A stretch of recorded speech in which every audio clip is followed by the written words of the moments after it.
மரியாதைக்குரிய வார்டு கழக செயலாளர் கோ பன்னீர்செல்வம் அவர்களே, பிஎல்ஓ இருக்கின்ற அன்பு மாப்பிள்ளை மாரியப்பன் அவர்களே, பிடிஓவாக இருக்கின்ற அண்ணா நாகப்படேசன் அவர்களே, அன்பு மாப்பிள்ளை ரமேஷ் அவர்களே, அன்பண்ணன் மரியாதைக்குரிய ராமேஸ்வரன் அவர்களே, எங்களெல்லாம் கிட்டத்தட்ட ஒரு சின்ன பிள்ளையிலேருந்து எங்களெல்லாம் தீவிர திராவிட கழக இயக்கத்தில் திராவிட கழக அரசியலை ஈடுபடுத்திய எங்களுக்கெல்லாம் மூத்த முன்னோடியாக விளங்கி கொண்டிருக்கின்ற எங்கள் ஆரியூர் அண்ணன் மரியாதைக்குரிய ஆடுதுறை பேரூராட்சியினுடைய துணைப்பெரும் தலைவர் அன்பண்ணன் ராஜமாணிக்கன் அவர்களே, அன்பு மாமா ராமகிருஷ்ணன் அவர்களே, அன்பண்ணன் ஆனந்தன் அவர்களே மற்றும் இங்கே வருகை வந்திருக்கின்ற கழகத்தினுடைய மூத்த முன்னோடிகளே, மகளிர் தோழர்களே,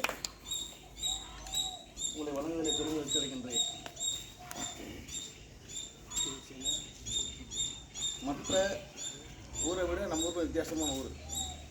நாம் இங்கே களப்பணி ஆற்றுவது கடுமையாக பண்ணணும். பண்ணாதான் நம்ம வெற்றி போய் பெற முடியும். எனக்கு முன்பு பேசிய ரேவந்த் அவர்கள் இந்த ஆட்சி என்னென்ன செய்திருக்குன்னு சொன்னார். பிறந்த குழந்தை முதல் மூதாட்டி வரை இந்த கழக அரசு என்னென்ன செய்திருக்கு, என்னென்ன சாதனை பண்ணுறதுன்னு சொல்லியிருக்கிறார்.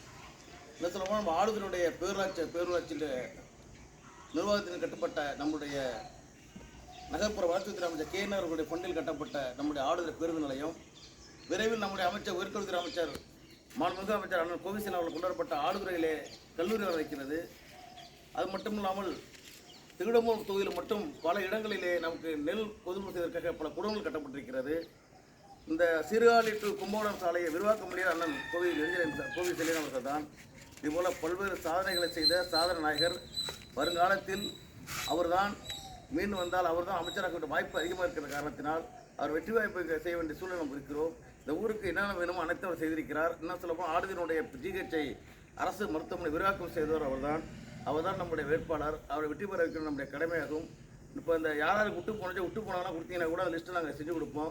பொங்கலுக்கு நீங்கள் எதிர்பார்க்காத விஷயத்தை ஊக்குவிப்பு தொகை தமிழக அரசு வழங்க இருக்கிறது. ஆகவே அனைத்து உறவுகளும் இந்த தேர்தலில் திமுக வெற்றி பெற கேட்டுக்கொண்டு தந்தவை கொண்டு விடுகிறேன். நன்றி, வணக்கம்.